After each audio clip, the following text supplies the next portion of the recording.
passos para que nossa vida tenha um diferencial, para que a nossa vida seja melhor. Aí durante a missa acontece, durante a semana acontecem as outras missas, a palavra de Deus é proclamada, mas ela está ligada à liturgia de domingo. No domingo, quem veio à missa, então, Jesus falou algo muito profundo, que é um elemento fundamental da espiritualidade cristã. Ou seja, aquele que é cristão, ele não pode esquecer disso. Ele tem um lugar de conforto, ele tem um lugar de restauração, um lugar de alívio. É bom não esquecer nunca disso, porque todos nós passamos por momentos de tribulações, não é verdade? Todos nós passamos por momentos em que nos sentimos fatigados, cansados, angustiados. E como é triste passar por um momento de angústia. Parece que tudo perde o sabor, né? Parece que a gente perde o sabor da alimentação, a alegria de acordar de manhã, a vontade de trabalhar, a beleza dos relacionamentos. Tudo perde o sentido quando nós temos uma angústia no coração. E a liturgia no domingo lembrou-nos disso. Nós temos um lugar para o alívio de nossa frustração, o alívio de nossa angústia e até mesmo do nosso cansaço físico. Mas pior do que o cansaço físico se resolve com descanso, domingo, deitando um pouquinho. Pior é o cansaço da alma. Este lugar se chama o coração de Jesus, a presença de Jesus. E você sabe onde encontrar Jesus Cristo? Numa igreja. Lá ele está. Em cada igreja, aqui por exemplo, este santuário, ele aqui está para te acolher. Mas nós sabemos que existem tantas igrejas por aí, né, católicas, por esse Rio de Janeiro aí, onde você pode encontrar Jesus Cristo. Mas é bom lembrar que cada ser humano também é uma igreja, então ele está dentro de você. Então, um grande segredo no momento difícil, e é bom sempre lembrar isso, porque muitas pessoas no momento de desespero, de angústia, acabam indo em lugares, até por conta do desespero, e Deus sabe disso, em lugares onde Jesus não está. Em vez de ajudar, pode até provocar um alívio momentâneo, com efeito psicológico, digamos assim, mas não é um alívio verdadeiro, perene, que pode realmente nos transformar a partir da raiz. Não é que eu queira dizer que nós somos os certos e os outros são os errados, não. Estou querendo dizer que no lugar onde Deus está, onde Jesus está, você vai encontrar alívio. Não só porque a doutrina nos diz isso, não só porque a Bíblia diz, mas porque o próprio Cristo diz. Disse, e porque eu experimento na minha vida, por isso eu nunca falo de coisas que eu ainda não consigo viver, que eu ainda não estou dentro, convicto pela minha experiência, pelo meu laboratório pessoal. Mas esta convicção, eu falo assim de boca cheia, porque eu sei que é algo muito concreto. Em Jesus Cristo, quando nós o sentimos, não como uma ideia, não como uma energia cósmica, mas como uma pessoa, como um Senhor, como um ser humano que aqui esteve, divino, que encarnou o amor de Deus, que foi o reflexo do amor de Deus por excelência nesta terra, quando nós temos um encontro com Ele, quando nós conseguimos captar a sua presença viva, concreta em nossa vida, quando nós passamos a desenvolver o olhar espiritual, todos os sentidos de maneira espiritual, a ponto de ouvir, ver, sentir, e até, porque não sentir o cheiro também da presença de Deus, na natureza de diversas formas, ele vai agindo e vai ligando coisas, e quando nós confiamos e vamos a Ele, é impressionante como Ele une pessoas, eventos, fatos, e acaba usando de uma coisa para mandar um recado aqui para a gente, e nos dar a certeza de fato, Deus não me abandona jamais. Pode demorar um certo tempo? Pode. E eu não sei te explicar, sinceramente, por que para uns esse tempo é menor, para outros é maior. A Bíblia diz que o nosso tempo não é o tempo de Deus. 1000 anos para Deus é como que um dia, mas isso não te conforta em nada saber disso, né? Por que eu estou sofrendo, ou passando por essa angústia há 1 ano, 2 anos? O outro lá sofreu 1 semana, mas já resolveu o problema. Por que para muitos é imediato?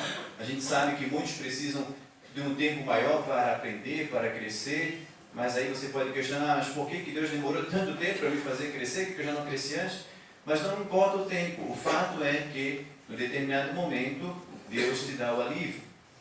Talvez a solução não aconteça imediatamente, mas como é bom na hora que você está passando por um momento difícil, ter uma mão no teu ombro, ou alguém que te escute, alguém que te entenda, alguém que te levante, não é assim?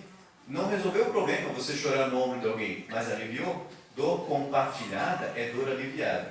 Então quem veio à missa domingo ouviu claramente Jesus Cristo dizendo assim: vinde a mim, vós todos, estáis cansados e abatidos, desanimados com o fardo de cada dia.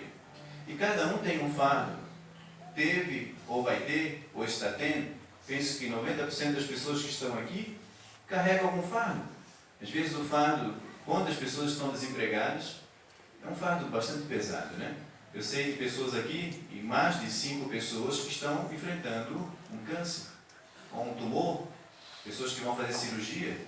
É um fardo pesado, que nos rouba a paz, gera uma certa angústia, na verdade. Quantas pessoas estão angustiadas com uma causa na justiça que nunca se resolve?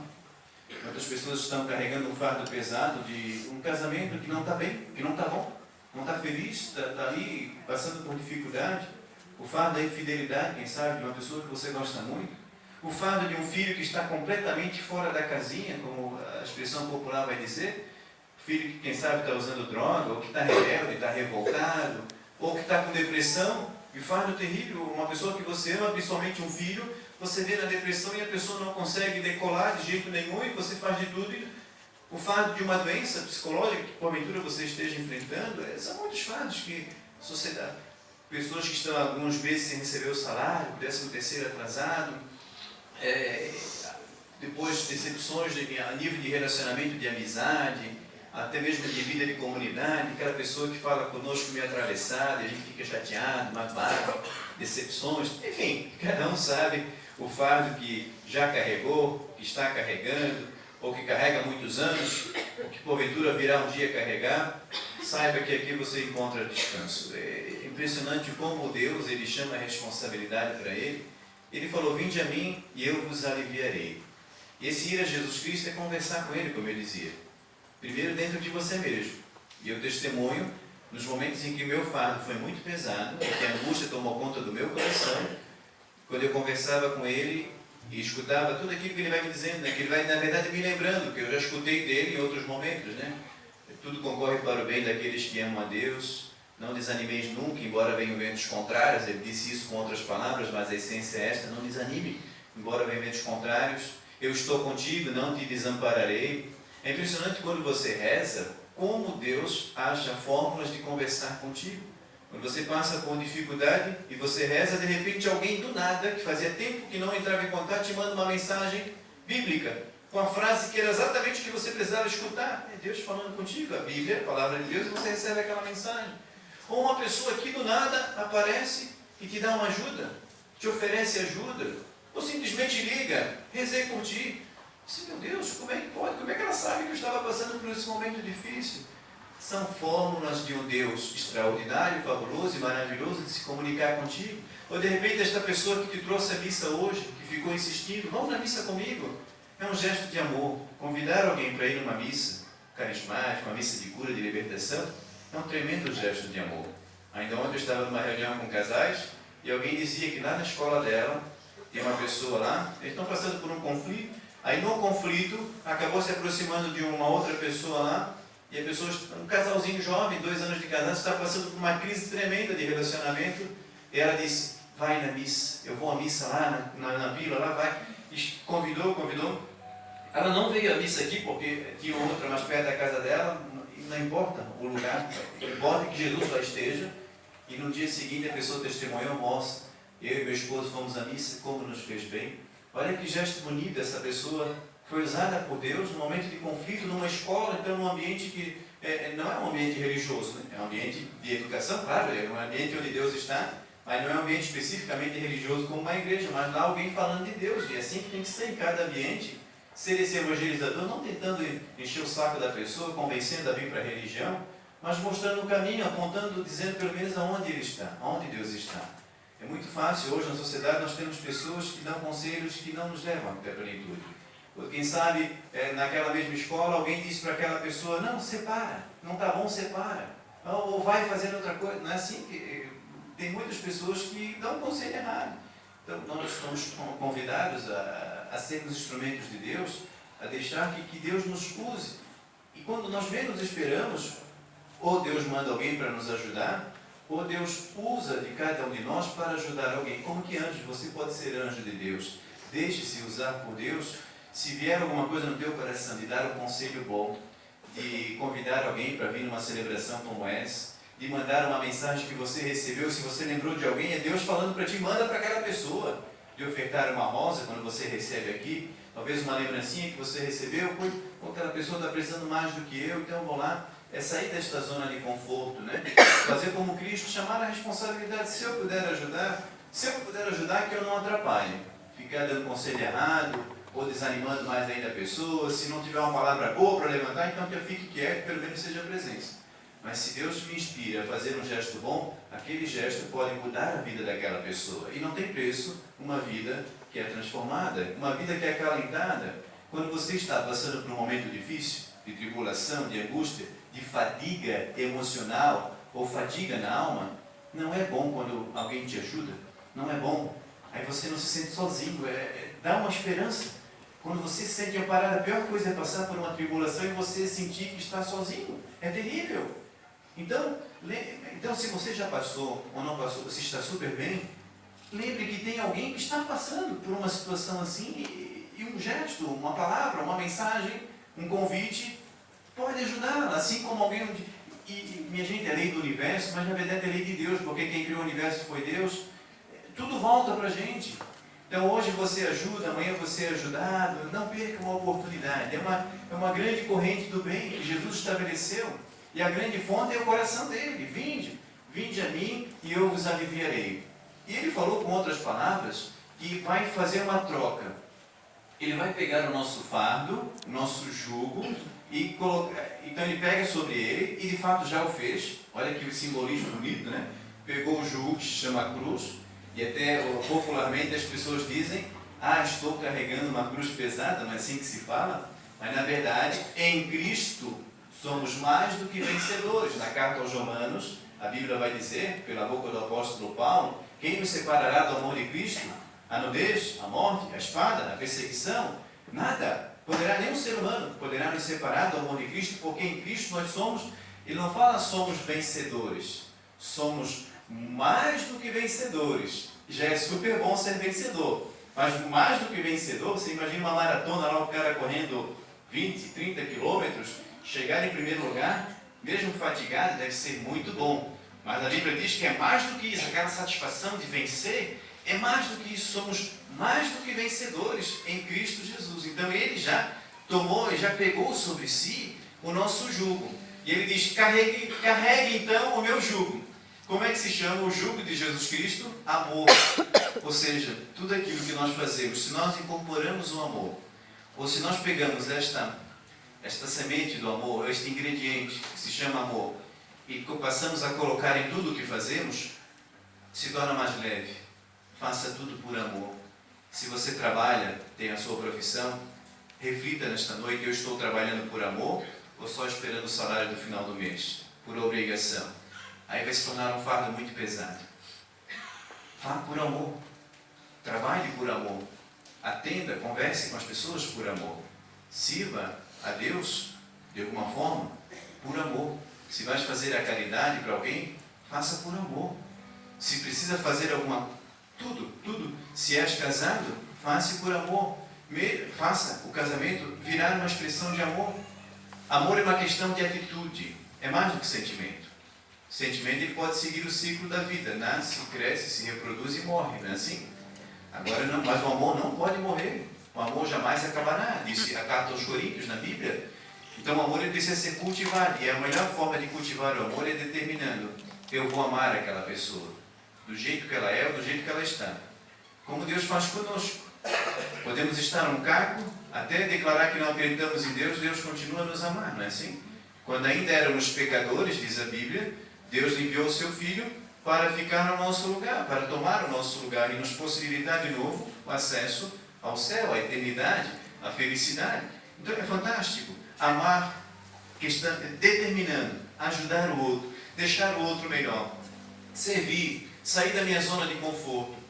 Eu tenho muito medo da sociedade atual, que estimula muito as pessoas a cuidarem somente da sua própria vida, no sentido de uma acomodação, de entrar na zona de conforto e não querer sair dessa zona de conforto de jeito nenhum. Se eu estou bem, a sociedade é que se dane, as pessoas que se dane, meu vizinho que se dane, meu colega de trabalho que se dane, eu quero ficar aqui quietinho. Aí como não quer sair do seu conforto, aí não ajuda, não coloca a mão no bolso para ajudar uma entidade, se for preciso, fazer um gesto de caridade, ir lá, quem sabe, parar o carro, que dá trabalho, parar o carro, né? Voltar atrás, quem sabe. Eu não gosto de citar exemplo pessoal porque parece autopromoção, mas entenda o sentido da mensagem, só para dizer assim, como é difícil sair da zona de conforto. onde eu fui na padaria, eu fui uma reunião de casais e cheguei, voltei 10h30, tinha comprado pãozinho na padaria, 2 pães que saíram quentinhos. Na verdade 3, aí eu já comi um no carro, porque mesmo sem manteiga, sem margarina, sem nada ali, porque estava muito gostoso. Aí fui na reunião e só pensando, daqui a pouco eu chegar em casa, eu vou comer aqueles 2 pãezinhos, estava saboroso, fazia tempo que eu não comia pão assim desse francês, né? Sempre pão fatiado. Vinha às 10h30, quando chegou ali aqui para entrar na vila, faço o retorno, aí tinha um mendigo ali andando. Mas eu já tinha passado com o carro, a sinaleira já ia abrir, aí me veio uma vozinha. Dá o pão para ele. Aí para sair da zona de conforto, qual era a minha zona de conforto? Chegar em casa, botar ali os produtos no pão, comer aquele pão, seria fácil, né? Mas aí veio a vozinha, mas tu tens outras coisas em casa para comer, fritar um ovo, sei lá, fazer alguma coisa. E depois, a sinaleira já abriu, pai, quer abrir de novo, vai demorar um tempão. Tem que voltar o carro para trás. Depois, abriu o vidro, vai que o mendigo te assalta. A saída não é? Qual seria mais cômodo? Ficar na zona de conforto. Eu vou fazer de conta que não escutei essa voz interior. Vou para casa, tocar o carro. Mas graças a Deus eu resisti à tentação, voltei o carro, perdi o sinal, fechou o sinal, abri o vidro, peguei, aí pensei, vou dar um bom e fico outro. Eu disse, não, porque um pão talvez não sacie a fome dele, né? Vou dar os 2 pães. Ele pegou o pão, não disse obrigado, nada saiu, mas não importa, né? Aí voltei, aí segui o meu caminho. Ou seja, estou dizendo não por mérito, não fiz nada demais, assim, para dizer assim, como é difícil, foi difícil para mim também, mesmo sendo padre, sair parece algo tão pequenino, né? É uma zoninha de conforto pequena, né? Tem zonas de conforto muito maior que isso, que a gente não quer dar esse passo, né? Estou citando algo pequeno, porque a música vai dizer, se sou fiel no pouco, eu conseguirei ser fiel em muito mais, e Deus me concederá muito mais. São os pequenos gestos que são como que treinamentos, para quem sabe, semana passada no programa Luciano Huck, parece sábado à tarde, colocou lá em São Paulo está fazendo muito frio, uma caixa lá e algumas pessoas se apresentando como da Cruz Vermelha, se não me engano, e aí o desafio era convidar as pessoas a tirar o casaco do corpo e colocar na caixa. Eles ficaram um tempão, ninguém tirou. A única que tirou, na verdade, o casaco, ela disse, não, por que você deu o casaco? Não, porque estava lá no meu escritório e eu não ia usar mais. Não deu porque... E o bonito, né, quem sabe, é sair da zona de conforto. Não, eu tenho 2 em casa, esse cara está com frio porque... São exercícios que nos engrandecem, que vão fazendo a vida se tornar mais sábia, mais bonita, vai quebrando dentro de nós o egoísmo, vai quebrando dentro de nós essa dureza de coração, essa frieza que nos leva à escuridão, que nos leva, quem sabe, à frustração, que torna a nossa vida mais pesada. Quando a gente só olha para a gente mesmo, a gente passa a potencializar demais os problemas. Quando a gente passa a olhar para os outros, a gente vê que o problema do outro é muito maior do que o nosso. Ou a gente vê que o outro também carrega um fardo pesado, e se ele está carregando, por que eu não posso carregar também? Porque a grande tentação do diabo, podemos assim dizer, quando você passa por um problema, é achar que você é o único a passar por problemas na vida e você se sente o injustiçado. Por que eu? Meu Deus, mas por que tantas pessoas? Por que tanta gente com câncer? Não é só você passando por esse momento difícil, não é só eu injustiçado, não. Quando você vê, não, tem pessoas que estão passando, estão lá, estão firmes, eu vou passar também. Eu não sou melhor do que ninguém para não passar por nenhum problema nesta vida. Eu não sou um blindado. Por mais que rezemos, não estamos blindados contra nenhuma doença, contra nenhum problema. Vivemos numa sociedade, num mundo que tem 1000 coisas, então podemos ser afetados, sim. Mas o grande segredo é este, é sair de si mesmo, ir ao encontro de Cristo, entregar para Ele os meus problemas e pegar o problema dele. O problema dele é leve, se chama amor. O grande problema dele é amar o outro, é entregar-se pelo... Olha que bonito essa reflexão, você não está achando bonito? Eu estou achando bonito. Estou achando que é o Espírito Santo falando para vocês. Por enquanto ainda não subiu, mas é mesmo. Mas aí o senhor está enrolando demais. O Evangelho de hoje foi bem claro. Jesus chamou os 12 apóstolos e termina a mensagem então. Chamou os 12 apóstolos, claro, como grande líder ele sabe que não é possível fazer tudo sozinho. O grande líder divide as atividades, não chamou 12, que eram 12 as tribos de Israel, então para cada tribo, digamos assim, representante. Até então, para eles, o mundo conhecido era aquelas 12 tribos, então vamos dividir as tarefas, deu poder a eles, vocês recebem o meu poder, ou seja, poder de expulsar os demônios. Eu já expliquei para vocês que demônios aqui é muito mais do que espíritos do mal, pode ser também, mas mais do que isso, a palavra demônio é aquilo que divide, que separa, que te afasta, que quebra a comunhão, que desanima, pai do desânimo. Então, expulsar os demônios, ide pelo mundo inteiro e façam isso, continue a minha missão. Vocês sabem que nossa Igreja Católica tem 2000 anos, ela foi passando a sucessão apostólica de um apóstolo para o outro, né? Os nossos bispos. Primeiro Pedro, o Papa foi passando, nós temos 300 e poucos papas, olha que linda a nossa igreja, né? Nunca quebrou essa tradição, essa força que foi passada de um para o outro, está chegando o Papa Francisco hoje. O Papa Francisco, assim como Jesus, tem seus auxiliares, que são os bispos, mas os bispos sozinhos não conseguem, transferem esse poder para os sacerdotes, então eu estou aqui na função de apóstolo também, e ele diz, imponham as mãos, rezem pelas pessoas, expulsem os demônios. Eu fico imaginando quantos demônios estão sendo expulsos agora de nossa mente, né? Pensamento negativo, pensamento de egoísmo, de fechamento, a baixa estima que assola a mente de muitas pessoas, as pessoas não se acharem capazes, o fardo da angústia, da incerteza do futuro, o medo, o fantasma do medo, né? O demônio do medo, quem sabe o demônio da tentação de querer abandonar a família, e tantas outras coisas, né?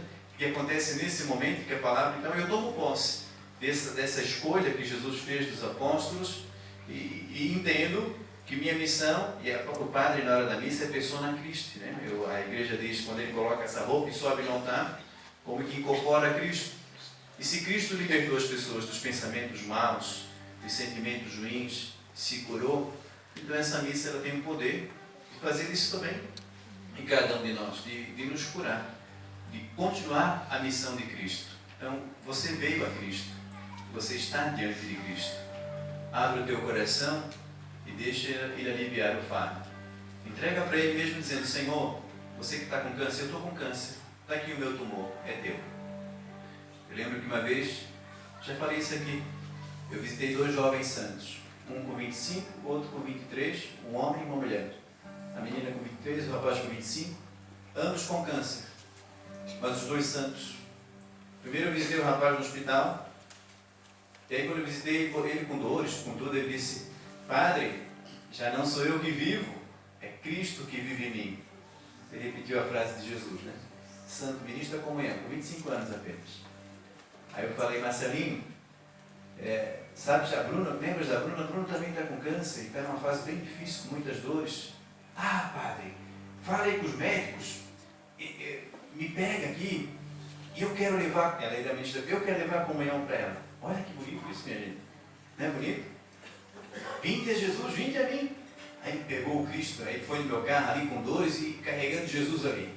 Meu Deus, que privilégio meu, eu ver um santo carregando o santo dos santos, Jesus, né? É fantástico.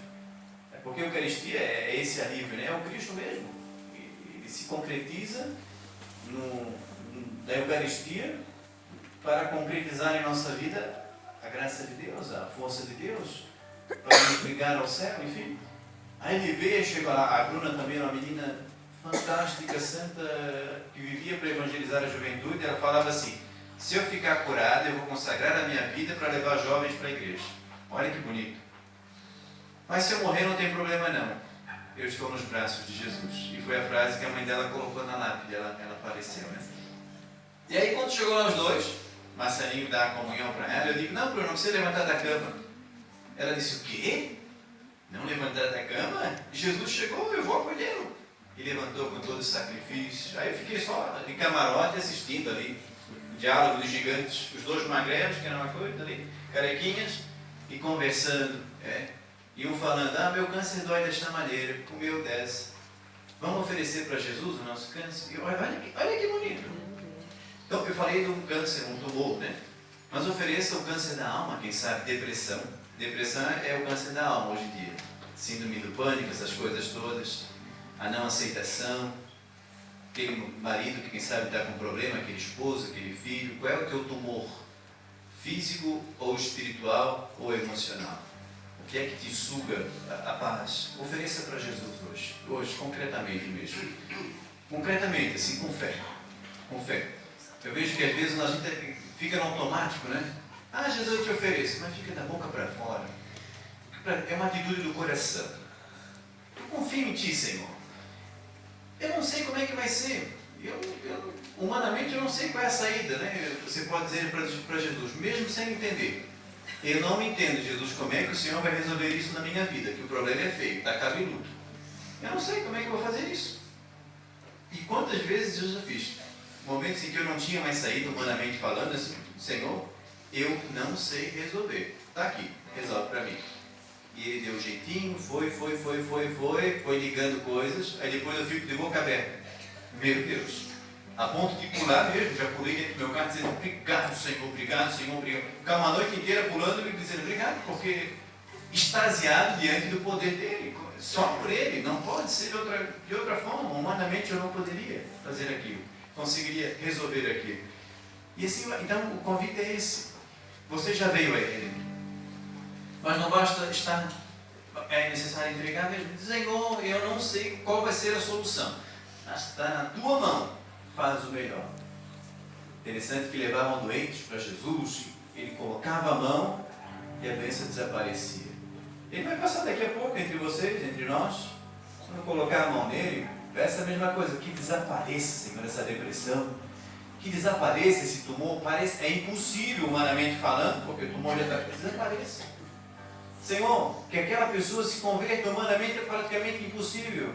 Eu entrego para Ti.